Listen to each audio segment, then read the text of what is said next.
UKLO 1 year masters. No IELTS required up to 5 years visa. High visa success rate. నమస్తే. ఎన్నో ఆధ్యాత్మిక కార్యక్రమాలు నిరంతరం మన ఛానల్లో ప్రసారం అవుతూనే ఉంటాయి. చాలా మందికి చాలా రకాలైన సమస్యలతో బాధపడేవారు ఉంటారు. నిరంతరం కొన్ని సమస్యలకి పరిష్కారాల కోసం వెతుకుతూ కూడా ఉంటారు. ఇక యూట్యూబ్ ఛానల్ అంటే రకరకాల యూట్యూబ్ ఛానల్స్‌లో రకరకాల కార్యక్రమాలు చూస్తూ ఉంటారు. రెమెడీస్ పాటిస్తూ ఉంటారు. కానీ మనకి ఫలితం కనిపించదు. కారణం ఏమిటి అంటే ఎలాంటి ఆధ్యాత్మికమైనటువంటి వ్యక్తులు కానివ్వండి, మనకి నిత్యం పూజలతో, నిత్యం భగవంతుని యొక్క ధ్యానంలో ఉండేవాళ్ళు కొన్ని రెమెడీస్ చెప్తే దానికి సత్ఫలితాలనేవి మనం పొందగలుగుతాం. అలాంటి వ్యక్తే ఈరోజు మనతో పాటు స్టూడియోలో ఉన్నారు. బ్రహ్మశ్రీ సిస్ల జయశంకర్ గారు. నమస్కారం గురువుగారు. గురుగారు, భాద్రపద మాసం వచ్చిందంటే ముందుగా అసలు గణేశునికి ఒక దండం పెట్టుకొని హాయిగా ప్రారంభం అవుతుంది గణేష్ నిమజ్జనం. ఆ తర్వాత సత్యనారాయణ నోములు నోచుకుంటూ ఉంటారు చాలామంది. ఇక పౌర్ణమికి ఉండేటటువంటి విశిష్టత, ఈ భాద్రపద మాసంలో వచ్చే పౌర్ణమికి ఉండేటటువంటి విశిష్టత, ఆ రోజు చేయవలసిన పూజలు, ఆ రోజు ఏం చేస్తే బాగుంటుంది, అసలు పూజా విశేషాలన్నీ చెప్పండి. పౌర్ణమి భాద్రపద మాసంలో 17వ తారీఖు మంగళవారం నాడు వచ్చింది. అంటే మంగళవారం నాడు మధ్యాహ్నం 11:30 తర్వాత 11:44 తర్వాత పౌర్ణమి వచ్చింది. మరుసటి రోజు 18వ తారీఖు ఉదయమే వెళ్ళిపోతుంది 8 గంటలకల్లా. అందుకని పౌర్ణమి అంటే చంద్రుని ఆధారంగా మనం ప్రదోష కాలంలో సాయంకాలం పూట చేసుకునే పూజలన్నీ కూడా మంగళవారం నాడే చేసుకోవాలి. పౌర్ణమి రోజు చేసే పూజలన్నీ కూడా మంగళవారం నాడే చేసుకోవాలి. పౌర్ణమి అంటే నిండు పౌర్ణమి, చంద్రుడికి సంబంధించింది, చంద్రబలం అది. వారం మంగళవారం అంటే కుజుడికి సంబంధించింది. జాతకంలో కుజ చంద్రులు కలిస్తే వచ్చేది ఒక మహాయోగం కింద చెప్పుకుంటారు. దాన్ని చంద్రమంగళ యోగం అంటారు. అదొక యోగం. అలాంటి యోగం ఆ రోజున వస్తుంది కాబట్టి ఆ రోజున విశేషంగా పొగలంతా కాస్త ఉపవాసం ఉండి సాయంత్రం పూట సత్యానస్వామి వ్రతం చేసుకోవచ్చు.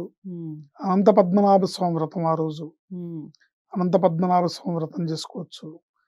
లేదా మీకు ఈ వ్రతాలు ఇవన్నీ కాదంటే చక్కగా శ్రీ మహాలక్ష్మి అమ్మవారిని బిల్వదళాలతో అర్చించుకోవచ్చు. విశేషమైన లక్ష్మీప్రదమైన లక్ష్మీ కటాక్షం లభిస్తుంది. సత్యానస్వామి వ్రతం చేసుకునే ఆసక్తి ఉన్న వాళ్ళు, చేసుకోగలిగిన వాళ్ళు పొద్దున్న నుంచి ఉపవాసం ఉండి సాయంత్రం వ్రతం చేసుకొని సాయంత్రం అప్పుడు భోంచేయాలి. స్వామికి నివేదించిన తర్వాత భోంచేయాలి. లేదా అనంత పద్మనాభ స్వామి వ్రతం ఆచారం ఉన్నవాళ్ళు అనంత పద్మనాభ స్వామి వ్రతం చేసుకోవచ్చు. అది లేని వాళ్ళు శ్రీ మహాలక్ష్మి అర్చన చేసుకోవచ్చు. బిల్వదళాలతో శ్రీ మహాలక్ష్మికి ఆ రోజు విశేషంగా మీరు పొద్దున్నంతా ఉపవాసం ఉండి అమ్మవారిని బిల్వదళాలతో కానీ లేదా కలువ పూలతో కానీ అమ్మవారిని అర్చించి మీ మనసులో ఉన్న కోరికను మనస్ఫూర్తిగా కోరుకొని సాయంత్రం పూజ అయిన తర్వాత అమ్మవారికి నివేదించిన తర్వాత అప్పుడు అంటే అమ్మవారికి ఆ రోజు విశేషంగా పూర్ణ బూర్లు నివేదించాలి. మనం పండగలు చేస్తాం కదా, పూర్ణాలు అంటాం కదా, వాటిని అమ్మవారికి విశేషంగా నివేదించాలి. కలువ పూలతో కానీ మారేడు దళాలతో కానీ అర్చన చేయాలి.